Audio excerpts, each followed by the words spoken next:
మరి రాజశేఖర్ రెడ్డి గారు ప్రజల కోసం మరి ఎన్నో మంచి కార్యక్రమాల్లో వాళ్ళ దేశాన్ని చేయడం జరిగింది. ఈరోజు దేశంలో గుర్తు పెట్టుకునే కార్యక్రమం అంటే రాజీవ్ ఆరోగ్యశ్రీ కార్యక్రమం.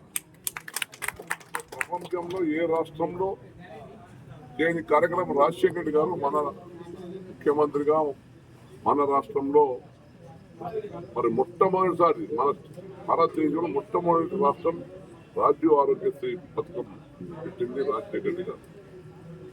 దాంతోపాటు 108 అంబులెన్స్ ఎదుగుతూ ఉన్నారు.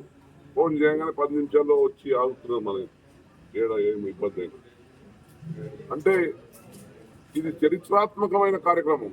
ఈరోజు రాజశేఖర్ గారు మొదలుపెట్టిన కార్యక్రమం అన్ని రాష్ట్రాల్లో కాపీ చేస్తున్నారు. ఈరోజు భారతదేశంలో అంటే ఇటువంటి విప్లవాత్మకమైన ప్రజల ఆరోగ్యం బాగుండాలన్న ఉద్దేశంతో రాజశేఖర్ రెడ్డి గారు మరి ఒక మంచి కార్యక్రమాన్ని మొదలు పెడితే ప్రపంచం, భారతదేశం కాదు ప్రపంచంలో కూడా దీనికి చేపట్టిన కార్యక్రమాలు అందరికి ఉపయోగపడుతూ ఉన్నాయి.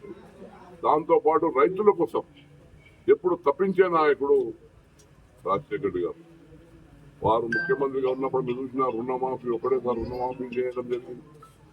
మరి ఎప్పుడు కూడా ఏ పంట కూడా నష్టపోయినా ఇమీడియట్ పంట నష్టపరిహారం కొన్ని కోట్ల రూపాయలు మనకి ఇవ్వడం జరిగింది.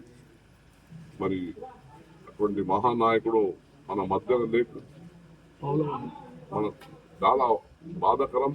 కానీ చిరస్థాయిగా ఈ ప్రపంచం ఉన్నంత వరకు రాజశేఖర్ రెడ్డి గారు పేరు స్థిరస్థాయిగా ప్రజలకు హృదయాల్లో ఉంటారు. అటువంటి కార్యక్రమం చేసినారు. మరి మనమందరం కూడా అదృష్టవంతులు. ఆయన పాలనలో నేను ఒక శాసనసభ్యునిగా ఉండి వారి అడుగుజాల్లో ఎన్నో మంచి కార్యక్రమాలు చేసినాం.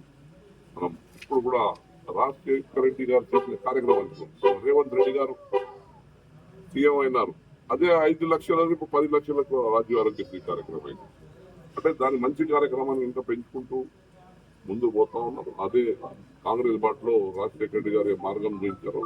మేమందరం కూడా ఆ మార్గంలో ప్రయాణిస్తున్నామని చెప్తూ ఈరోజు అంత పెద్ద ఎత్తున కాంగ్రెస్ అభిమానులు రాజశేఖర్ రెడ్డి గారి అభిమానులు గురించి హాజరైనందుకు ధన్యవాదాలు. జై హింద్.